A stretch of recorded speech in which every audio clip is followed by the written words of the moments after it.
"Dad, why do you always look sad when you see her on TV?" My 8-year-old daughter Lily asked, her innocent eyes fixed on mine as the familiar face flashed across our screen. If only she knew that the woman whose perfume commercial we were watching had once stood in the rain outside our apartment building, tears streaming down her face as I turned her away for the third time.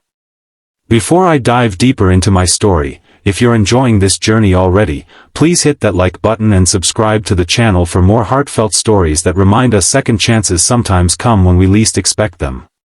My name is Daniel Reeves, and 3 years ago, I was just another overworked single father trying to raise my daughter while running a small neighborhood cafe. Nothing about my life suggested I'd ever cross paths with someone like Elise Chen, whose face graced billboards and magazine covers across the country. The first time I met Elise wasn't on a photo shoot or at some glamorous event. It was on a Tuesday afternoon when she walked into my cafe, drenched from the sudden downpour outside. I didn't recognize her immediately, her makeup washed away, designer clothes clinging to her slender frame, and that famous smile nowhere to be seen. "Coffee, black, please," she said, her voice barely audible over the rain hammering against the windows. I handed her the steaming cup, noticing how her hands trembled slightly as she reached for it. "Rough day?" I asked, not expecting an answer. She looked up, and something in her eyes, a vulnerability I hadn't expected, made me pause.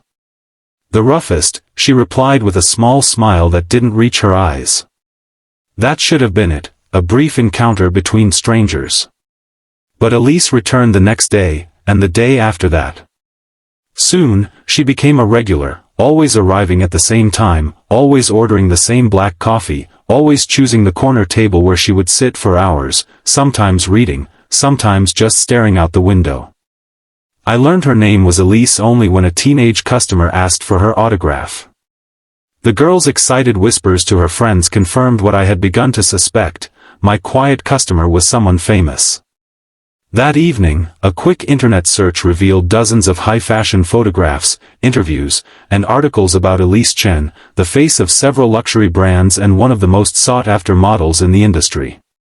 It made no sense why someone like her would spend hours in my modest cafe in a quiet Brooklyn neighborhood, far from the glamorous world she belonged to. But as weeks passed, we developed a strange, comfortable routine. Brief conversations over the counter gradually extended into longer talks when the cafe emptied in the late afternoons. She never mentioned her career, and I never asked. Instead, we talked about books, music, and the changing seasons. She told me about growing up in a small town in Michigan before moving to New York. I shared stories about Lily and the challenges of raising her alone after her mother left us when Lily was just 3. "She looks like you," Elise said one day after meeting Lily, who had come to the cafe after school. "She has your smile." "And her mother's stubbornness," I added with a laugh. "That's not a bad thing," Elise replied softly. "The world isn't kind to those who bend too easily." There was something in her voice, a heaviness, a wisdom born from experience, that made me wonder what battles she had fought behind the perfect smile she wore in her photographs. The first time Elise confessed her feelings, we were closing the cafe together. She had stayed late, helping me stack chairs after a particularly busy day. "I think I'm falling in love with you, Daniel," she said suddenly, her voice steady despite the weight of her words. I froze, a chair suspended mid-air. "Elise, You don't have to say anything," she interrupted. "I just wanted you to know." But I did say something, all the wrong things. I told her about my responsibilities, about Lily, about how complicated my life was. I mentioned the differences in our worlds, how I couldn't possibly fit into hers, and how she would eventually tire of mine. What I didn't tell her was how terrified I was, not of loving her, but of being left again, of Lily growing attached to someone who would inevitably walk away. Elise listened silently, her expression unreadable. When I finished my rambling excuses, she simply nodded, gathered her things, and left. I convinced myself I had done the right thing, that I had protected both Lily and myself from inevitable heartbreak. But Elise returned the next day, ordering her usual coffee as if nothing had happened. Our conversations resumed, perhaps a bit more cautious, a bit more distant, but they continued. And in those moments when she thought I wasn't looking, I caught glimpses of longing in her eyes that mirrored what I felt but refused to acknowledge. The second time Elise confessed was 3 months later, on Lily's birthday. She had shown up at our apartment with a beautifully wrapped gift, a telescope Lily had been talking about for months. "How did you know?" I asked as Lily excitedly set up her new treasure on our small balcony. "I listen when she talks," Elise said simply. Then, as Lily disappeared into her room to find her astronomy book, Elise turned to me. "I listen when you both talk, Daniel. I care about what matters to you. I care about you, both of you." I looked away, unable to meet her gaze. "Elise, we've talked about this." "No, you talked. I listened. Now I need you to listen." Her voice was firm but gentle. "I'm not asking for promises or commitments. I'm just asking for a chance to show you that what I feel isn't temporary or superficial. But fear is a powerful force, and mine had deep roots. I had built walls around Lily and myself, convinced they were necessary for our survival. The thought of lowering them, even for someone as extraordinary as Elise, terrified me. "I can't," I said finally. "Lily and I have a good life. It's simple, but it works. I can't risk changing that." The hurt in Elise's eyes was unmistakable, but she nodded, respecting my decision even as it wounded her. She stayed for cake, sang "Happy Birthday" with genuine joy, and hugged Lily goodbye with such tenderness that it made my chest ache. After that night, Elise stopped coming to the cafe. Weeks passed, and I told myself it was better this way, cleaner, less complicated. But the cafe felt emptier without her presence, and I found myself glancing at the door whenever it opened, hoping to see her walk in. Lily asked about her often. "Where's Elise? Is she coming to see my telescope again?" I made excuses. She was busy, traveling for work, caught up with her life. The truth was too complicated to explain to an 8-year-old who had grown fond of the woman with the kind smile and endless patience for her questions about stars and planets.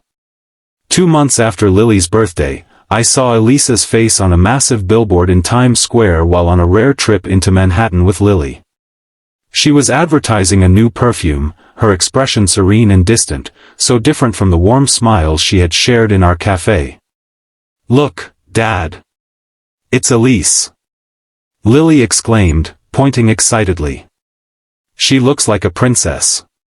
I nodded, unable to form words as an unexpected wave of longing washed over me. In that moment, the distance I had created between us felt insurmountable. Elise belonged to that world of lights and cameras, of beauty too perfect to be real. And I had convinced myself that was all there was to her. How wrong I had been. The third time Elise confessed her feelings came during the worst storm of the year. Thunder shook the windows of our apartment as Lily and I played board games, trying to distract ourselves from the power outage that had plunged our neighborhood into darkness. The knock on our door was so faint I almost missed it. When I opened it, Elise stood there, drenched and shivering, her usually perfect hair plastered to her face. "I was in Paris," she said without preamble, standing on a stage accepting an award I've worked toward my entire career, surrounded by people who would kill to be in my position. "And all I could think about was how I'd rather be in your tiny cafe, listening to you talk about Lily's science project." I stood frozen, unable to process her presence, her words, the raw emotion in her voice. "I've tried to stay away, Daniel. I've tried to respect your decision. But I can't pretend anymore. I love you. I love Lily. And I'm tired of letting fear, yours and mine, keep us apart." Before I could respond, Lily appeared behind me, her sleepy confusion quickly transforming into delight. "Elise. You came back. Did you see the storm? It's the biggest one ever." Elise's expression softened as she knelt to Lily's level. "I did see it. It's pretty scary out there. We have candles and games, Lily said earnestly. And Dad made hot chocolate. You should stay. Elise looked up at me, a question in her eyes. I should have invited her in immediately, should have acknowledged the courage it took for her to come to us again after I had rejected her twice. Instead, I hesitated, trapped in my own fears. Please, Dad. Lily pleaded, unaware of the tension between us. You're soaking wet, I finally said, stepping aside. Come in before you catch pneumonia. It wasn't the welcome Elise deserved, but she accepted it with grace, slipping past me into the apartment. I found her dry clothes, an old sweatshirt and pajama pants that were too big but better than her drenched outfit. As the night progressed, watching Elise and Lily laugh together over board games by candlelight, something inside me began to crack. The walls I had built so carefully started to crumble as I witnessed the genuine connection between them, the natural way they had formed their own relationship despite my efforts to keep them apart. When Lily finally fell asleep on the couch, exhausted from excitement and past her bedtime, Elise helped me carry her to bed. We stood in the doorway afterward, watching Lily's peaceful face in the soft glow of her night light. She asked me once if I had any little girls of my own, Elise whispered. When I said no, she told me I could share her if I wanted to. Her voice caught. Do you know how rare that is, Daniel? That kind of open-hearted generosity? She gets that from you. I shook my head. I'm not generous. If I were, I wouldn't have pushed you away. You were protecting her. And yourself. Elisa's eyes met mine in the dim light. I understand fear, Daniel. I've spent my entire career being valued only for how I look, being treated like I'm disposable, interchangeable. It makes it hard to believe anyone could want me for who I really am. Her honesty stripped away my last defenses. Standing there in my too big clothes, her face bare of makeup, her carefully constructed public image nowhere to be seen, Elise had never looked more beautiful to me. I'm sorry, I said, the words inadequate but necessary. I've been so afraid of disrupting Lily's life, of opening us up to pain, that I couldn't see what was right in front of me. And what's that? She asked, her voice barely audible. The possibility of something real. Something worth the risk. The power returned sometime during the night, but we barely noticed. We talked until dawn, sitting on my worn couch, sharing fears and hopes, laying foundations for something neither of us had dared to fully imagine before. When morning came, Elise made pancakes with Lily while I watched, marveling at how naturally she fit into our small kitchen, into our lives. As Lily chattered excitedly about showing Elise her school and her friends, I caught Elise's eye over our daughter's head. Stay, I said simply. Not just for breakfast. Not just for today. Her smile, radiant, genuine, and just for me, was answer enough. That was 3 years ago. Today, Elise still models occasionally, but she's also opened an art gallery showcasing work from undiscovered artists from disadvantaged backgrounds. I still run my cafe, though we've expanded to a second location. And Lily, now 11, has a little brother who has his mother's eyes and his father's stubborn chin. Our life isn't perfect. We navigate the challenges of blending families, of balancing careers, of raising children in a world that sometimes seems determined to tear down the very love we've built. But we face each challenge together, stronger for having overcome our fears to find each other. Sometimes, when I watch Elise helping Lily with homework or singing our son to sleep, I think about all the moments we might have missed if fear had won. If she hadn't been brave enough to try one more time. If I hadn't finally been wise enough to let her in. Love doesn't always arrive in expected packages or at convenient times. Sometimes it walks into your cafe on a rainy Tuesday, orders a black coffee, and changes your life forever. The question isn't whether you deserve that love or whether it fits into your carefully planned life. The question is whether you're brave enough to accept it when it comes. I almost wasn't. But thankfully, Elise believed in us enough for both of us until I found my courage. And that, perhaps, is the greatest gift she's given me, greater than her love, greater than our family. She taught me that sometimes, the very thing we fear most is exactly what we need to make our lives complete. If this story touched your heart, please like this video and subscribe to our channel for more stories about love, courage, and second chances.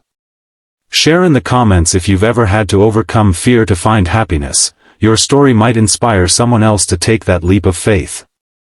Remember, sometimes the most beautiful chapters of our lives begin only when we're brave enough to turn the page.